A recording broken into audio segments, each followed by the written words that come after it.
Hello friends, welcome to my YouTube channel Radia Academy. So यहाँ पे हम 7 मार्च 2023 के करंट्स अफेयर लाए हैं। यहाँ पे करंट्स अफेयर के top 5 questions, most IMP top 5 questions हमने यहाँ पे प्रोवाइड किए हैं। So let's start. क्वेश्चन 1। हाल ही में भारतीय नौसेना ने अरब सागर में किस मिसाइल का सफल परीक्षण किया है? भारतीय नौसेना ने अरब सागर में ब्रह्मोस सुपरसोनिक मिसाइल का हाल ही में सफल परीक्षण किया है। और यह मिसाइल ब्रह्मोस सुपरसोनिक मिसाइल वायुसेना वायुसेना की DRDO BrahMos supersonic missile DRDO द्वारा डिजाइन की गई है। और स्वदेशी सीकर और बूस्टर वाली ये ब्रह्मोस सुपरसोनिक मिसाइल जो हाल ही में नौसेना ने अरब सागर में डीआरडीओ द्वारा डिजाइन की गई स्वदेशी स्पीकर और बूस्टर वाली ब्रह्मोस सुपरसोनिक मिसाइल हाल ही में लक्ष्य यानी कि टारगेट को अचीव करने में सक्सेसफुल रही है। ये हमारा क्वेश्चन नंबर 1 है। हाल ही में भारतीय नौसेना ने अरब सागर में ब्रह्मोस सुपरसोनिक मिसाइल का सफल परीक्षण किया है। और ये एक रक्षा रक्षा क्षेत्र में आत्मनिर्भर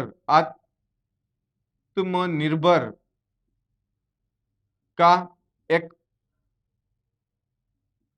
कदम है। ये हमारा क्वेश्चन नंबर 1 है। क्वेश्चन 2। हाल ही में किसने दूसरी बार जीता BBC Indian sportsman of the year award? हाल ही में किसने दूसरी बार जीता BBC Indian sports woman of the year का अवार्ड?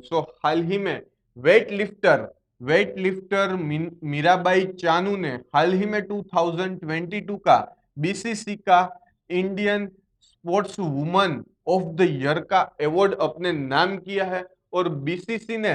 और बीसीसी ने बताया है कि ये वोटिंग पब्लिक वोटिंग के आधारित हुई थी। पब्लिक वोटिंग के आधारित मीराबाई चानू को BBC Indian sports woman of the year का अवार्ड दिया गया है। और मीराबाई चानू पहली वुमन ऐसी है जिसने ओलंपिक में गोल्ड मेडलिस्ट जीता है वेट लिफ्टिंग में। ये हमारा क्वेश्चन नंबर 2 है। मीराबाई चानू ने हाल ही में 2022 का BCCI Indian sports woman of the year का अवार्ड जीता है। और ओलंपिक में वो फर्स्ट वुमन गोल्ड मेडलिस्ट है वेट लिफ्टर में। ये हमारा क्वेश्चन नंबर 2 है। क्वेश्चन 3। क्या है हिंदू विकास दर जिसका हाल ही में पूर्व आरबीआई गवर्नर रघुराम राजन ने किया है जिक्र? 1947 भारत के आजादी के बाद यानी कि 1950 से लेकर 1980 तक देश का विकास दर लेस देन 4% यानी कि 4% से भी कम था देश का विकास दर 1947 के बाद यानी कि 1950 से लेकर 1980 तक। उसके बाद 1978 में भारतीय अर्थशास्त्री राजकृष्ण ने इस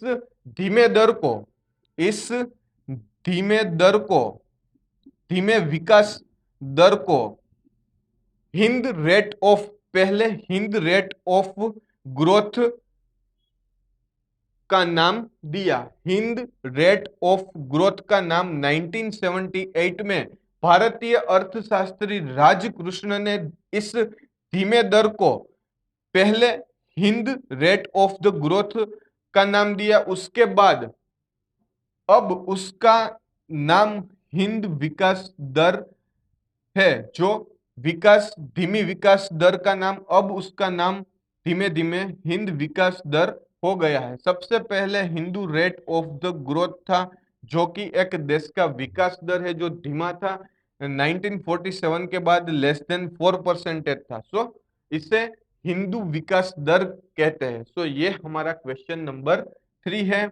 क्वेश्चन 4, हाल ही में किसने दिल्ली हाई कोर्ट के स्थायी न्यायाधीश के तौर पर शपथ ली है? सो हाल ही में जस्टिस अमित शर्मा ने दिल्ली के हाई कोर्ट के स्थायी न्यायाधीश के तौर पर शपथ ली है। और ये शपथ हाल ही में जो वर्तमान समय के दिल्ली हाई कोर्ट के जो स्थायी न्यायाधीश सतीश चंद्र शर्मा और अन्य न्यायाधीशों की उपलब्धि में जस्टिस अमित शर्मा को दिल्ली हाई कोर्ट के स्थायी न्यायाधीश के तौर पर शपथ दिलाई है। और जून 2022 में जस्टिस अमित शर्मा एक अतिरिक्त न्यायाधीश के तौर पर शपथ ली थी। और 2023 मार्च 2023 में स्थायी न्यायाधीश के तौर पर हाल ही में जस्टिस अमित शर्मा ने दिल्ली हाई कोर्ट में शपथ ली है। सो ये हमारा क्वेश्चन नंबर 4 है। क्वेश्चन 5, हाल ही में सानिया मिर्जा ने किस शहर में टेनिस को कहा अलविदा? सो हाल ही में सानिया मिर्जा ने टेनिस खिलाड़ी के तौर पर संन्यास लिया है। और सानिया मिर्जा ने लाल बहादुर स्टेडियम हैदराबाद में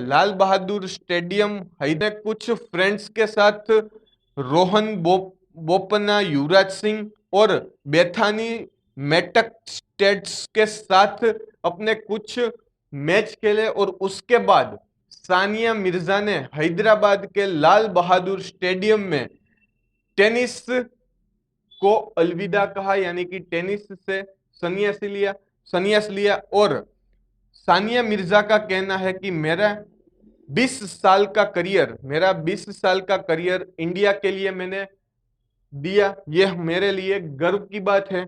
और इस इवेंट में एमसी स्टैंड ने भी परफॉर्मेंस किया था। और यह हमारा क्वेश्चन नंबर 5 है। हाल ही में सानिया मिर्जा ने टेनिस को अलविदा लाल बहादुर शास्त्री स्टेडियम हैदराबाद में किया है। सो ये हमारे टॉप 5 क्वेश्चंस है 7 मार्च 2023 के करंट अफेयर के मोस्ट आईएमपी टॉप 5 क्वेश्चंस है। अगर आपको हमारे टॉप 5 क्वेश्चंस अच्छे लगे तो प्लीज हमारी चैनल को सब्सक्राइब कीजिए। राडिया